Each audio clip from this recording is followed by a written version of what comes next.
The third G20 Anti-Corruption Working meeting will be held at the Kruger National Park in Mpumalanga for the next 3 days. The meeting will be co-chaired by Advocate Mothibi, who's the head of the Special Investigating Unit in South Africa, and Marcelo Pontes, Vianna, who's the Secretary for the Private Sector Integrity Office of the Comptroller General of Brazil.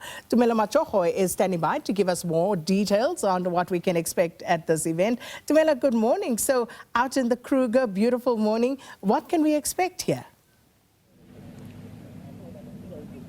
Well, indeed, Sakina, we are out here at the Kruger National Park. This is the third meeting by these members, especially the SIU has been co-chairing these meetings with Brazil. So this is the third meeting. You know that corruption is affecting a lot of governments, and also governments are losing billions each year due to corruption. So this meeting, they're coming up with action plans that they're going to use to ensure that they clamp down on corruption, but also to ensure that, you know, they seize also the proceeds that people use for corruption. But let's now speak to Mothibi, Advocate Mothibi, just to talk to us about the action plans that South Africa has and also hoping to achieve. And that, you know, this comes at a very important time where in South Africa there's been a number of arrests, especially when it comes to corruption and corrupt-related issues, especially when it comes to government issues. But talk to us about the action plans that you guys have here, and also what are we hoping to achieve with these meetings.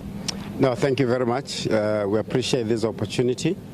This is the third and the final technical meeting of the G20 Anti-Corruption Working Group, and the technical is at our peers, the heads of anti-corruption authorities and some from the foreign ministries, and this will go from today, tomorrow, and the 29th, and then on the 30th is the ministerial meeting. Now that's where we really adopt all the documentation that we were busy with, as you know, that we were focusing on, you know, improving the integrity and professionalization of public service, asset recovery, inclusion of all members of the society, state and non-state parties to fight against corruption, and whistleblower protection mechanism. Today we'll be focusing, amongst others, on what we call a side event that will include as many as state parties and non-state parties, civil society, business, and we will be focusing on how to improve the measures of protecting whistleblowers. Now, your question on the action plan. The action plan has been prepared. In fact, we took it from the Brazilian presidency, so we really just augmented it, and that action plan includes all the focus areas that we were busy with.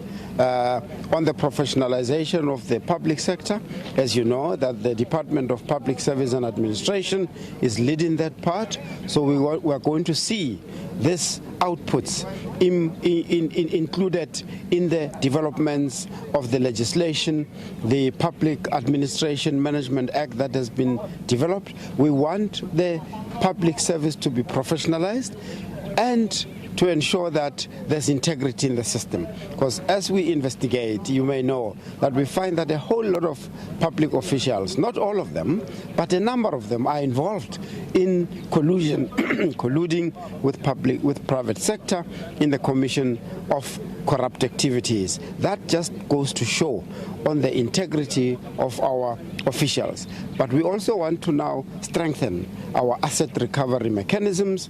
We have developed what we call high-level principles of G20 Anti-Corruption Working Group on improving asset recovery measures. You would have read recently that, particularly recently with our investigation in Tembisa, that we want to ensure that all of those who are impacted, all of those who are implicated, private or even public servants, we want to ensure that we recover the assets where they would have contributed in stealing or just making sure that the money is lost from Tembisa. So those processes of asset recovery, nationally and even internationally, these countries that are here have committed to really work together in ensuring that we deny all of those who commit corruption in other countries safe havens and make sure that the assets are recovered. Thank you so much for speaking to us, and also good luck with the meeting today. That is the third and the last meeting that they will also hold here at the Kruger National Park. The meeting is expected to take place today until Wednesday.